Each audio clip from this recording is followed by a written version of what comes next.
জুলাই গণঅভ্যুত্থানের আন্দোলনকারী ও ইনকিলাব মঞ্চের মুখপাত্র শরীফ ওসমান হাদীকে ছদ্মবেশী আততায়ী প্রকাশ্যে গুলি করে 12ই ডিসেম্বর। সেই ঘটনার পর সারা দেশে তোলপাড় সৃষ্টি হয়।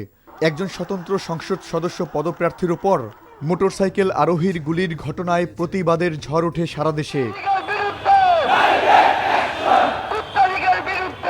উন্নত চিকিৎসার জন্য হাদীকে নেওয়া হয় সিঙ্গাপুরে, কিন্তু সকলের ভালোবাসা পেছনে ফেলে হাদী পাড়ি জমান পরপারে।